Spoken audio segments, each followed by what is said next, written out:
Hi, AnnieMarie here. So I've decided I'm going to take you on a little journey with me because I have wanted to lose weight for so long, and mostly the belly that I gained through menopause, and it's been really difficult. I feel like I don't eat much, and so I just wanted to kind of be accountable and take you with me on this journey.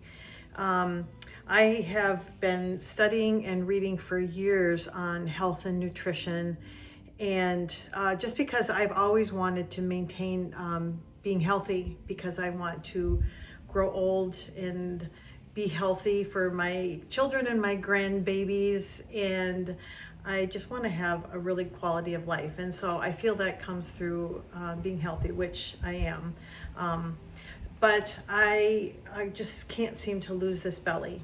And so I looked into hormone replacement. I thought, well, maybe that will kickstart my metabolism, because I know it's a lot of hormone changes and things that kind of hang on to that cortisol. And I decided that was not for me because I'm pretty far past when menopause started, plus I'm over 60, and just with the side effects, I don't really have other symptoms of menopause, which I'm very happy about. So I don't really need that to relieve some of those nasty symptoms that a lot of women incur. So I decided against that. And I looked into I'm really against medicines and that type of thing. So I've always been very anti GLP medications like Ozempic or Mounjaro, Zepbound, Wegovy, and those. So I looked into those, and although those are probably a great option for some women, I decided the side effects of those weren't worth me taking that route either. So in my studies and learning and diving into that, I kind of came across some good information on maybe how to regulate my hormones and my metabolism and all that naturally through diet. And so I started kind of reading and studying up, and let me just show you some of the books that I've been reading through the years, so you can just see how much I have been studying about foods. So this one's Power Foods, Superfoods A to Z. I love a lot of superfoods. Organic living, that's not really a diet, that's just, and then I looked into the ketogenic diet for a while.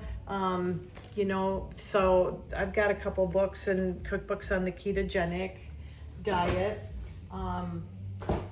I watched Forks Over Knives. If you've never watched that, that is like crazy, but that is like zero meat. That's like very vegan, no meat, no dairy. And I tried that for a little while, and that was really hard for me to do.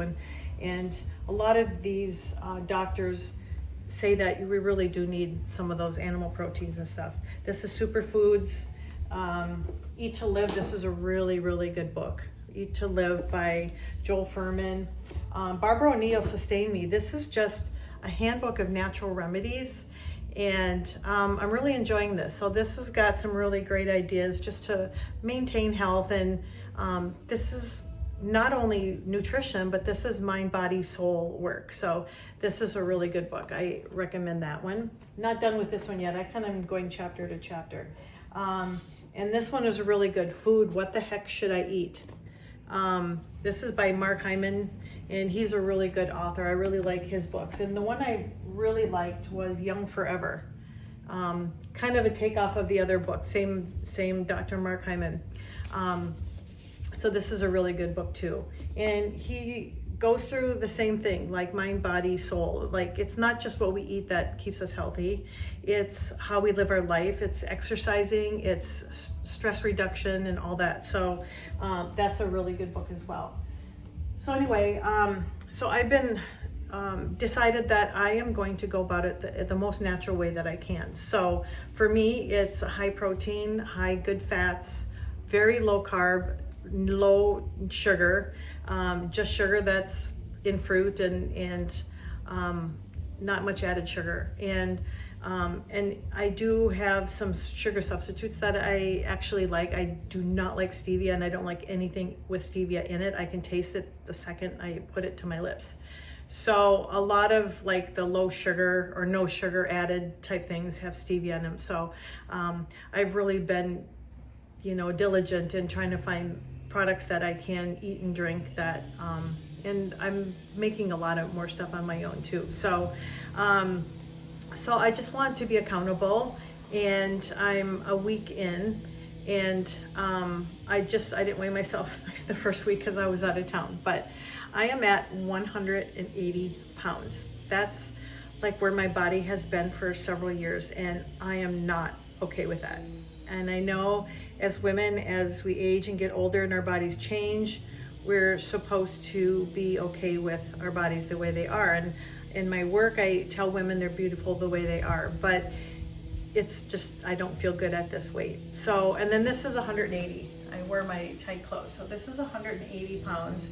A lot of it is this right here, from here to here. A lot of that, some of that, So I am going to also do intermittent fasting, which means I'm really a snacker at night. So for me, I stay up late. I stay up till like midnight, 1 o'clock, and I tend to feel like I need to munch on something. So I think that's my downfall. I really didn't eat that much, but I'm realizing through,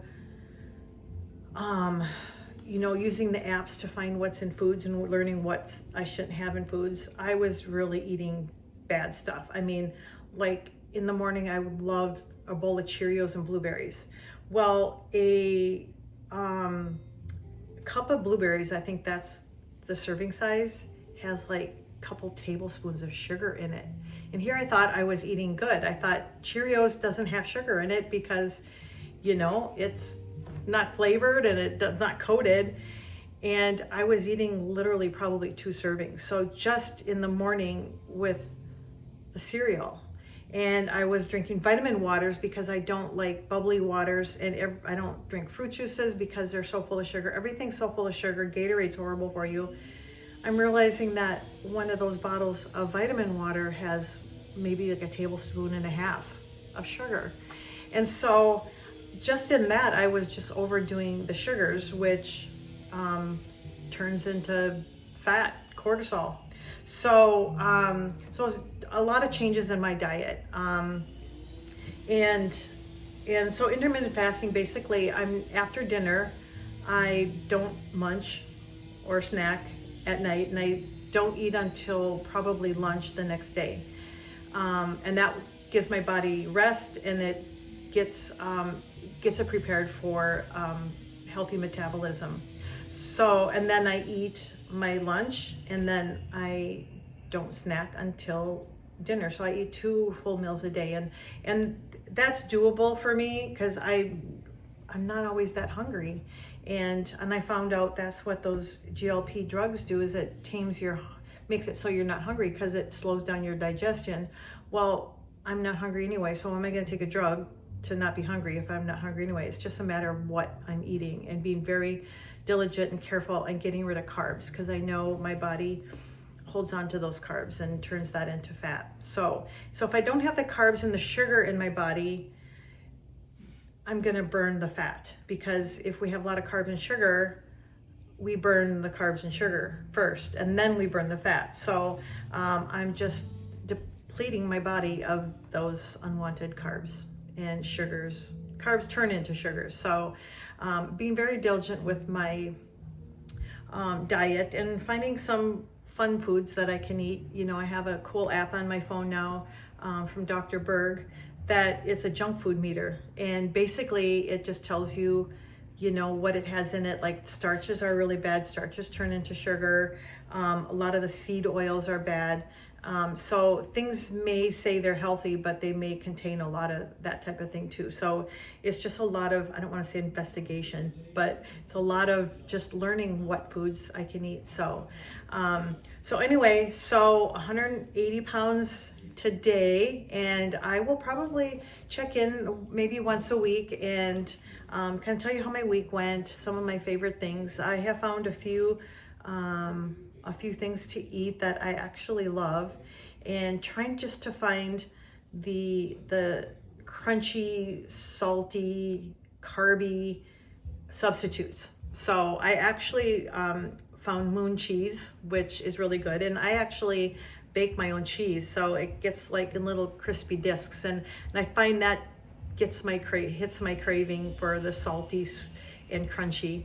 And roasted edamame is really good too, because that's really high in protein and low in carbs. So there you have it.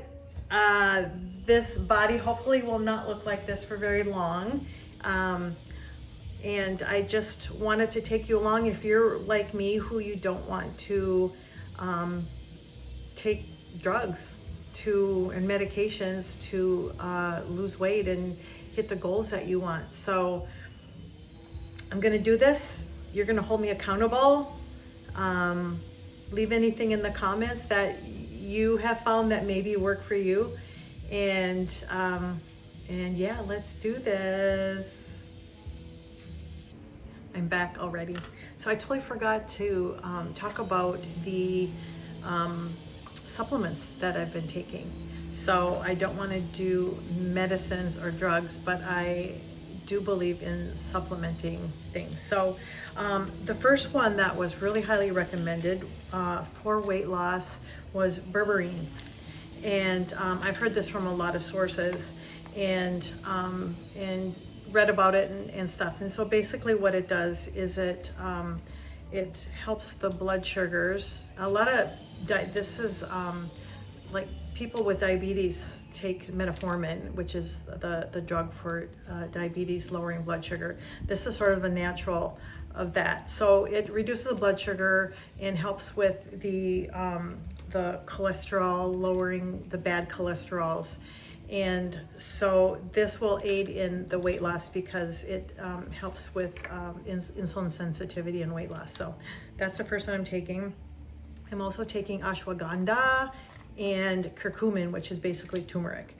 And that is sort of a very good one for stress control, even though I don't feel like I'm stressed, but a lot, maybe when I munch at night, it's stress related, I don't know. But this also helps with a lot of things for weight control. And then rhodiola rosea, these are drops. And you can look those up online and read about them. But those are the supplements that I added to my supplementation that I'm already taking for, vitamins and minerals and such for maintaining health. So just wanted to add that in. And I can leave a link, and maybe I will in the comments list out some of the supplements that are recommended, and you can read about them and see if something like that would work for you too. So thanks. Hi, me again. I also forgot to just tell you, sort of as a disclaimer, that I am not a doctor. I'm not a nutritionist. I am no expert by any means. I have done a lot of research and a lot of reading, and I am just doing what I feel is right for me, and knowing what my body, how that responds.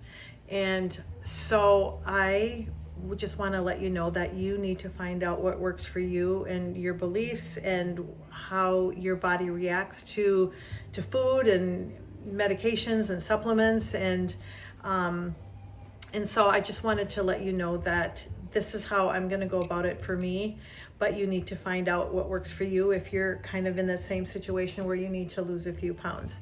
And then I also want to add that it's not only about what we eat and what we put in our bodies, but it's about moving our bodies as well. So I have added in stretching because I don't want to be an old lady that can't move around. I have added in some resistance training with bands and some light weights, and that I just do at home because I don't want to pay for a gym membership. I don't have time, and it's something that I can do easily. Walking is really good. I live by a lake with a walking trail, so walking a few times a week is great. And then high interval training is really good. So, so it's really good to move your body. And then one super important thing, which I think a lot of people don't realize has to do with weight, is stress control. So if you're stressed, a stressed person, that will hold on, that makes cortisol. So you have to lower your stress. So whatever that means, if that means meditating, if that just means taking some quiet time in nature and going for a walk, whatever that means for you, it's really important for you to manage your stress as well. So those three things is nutrition, exercise, moving, and stress control. So those are three things that I am working on, and I will add those into my weekly little report. So, all right, thanks for listening again.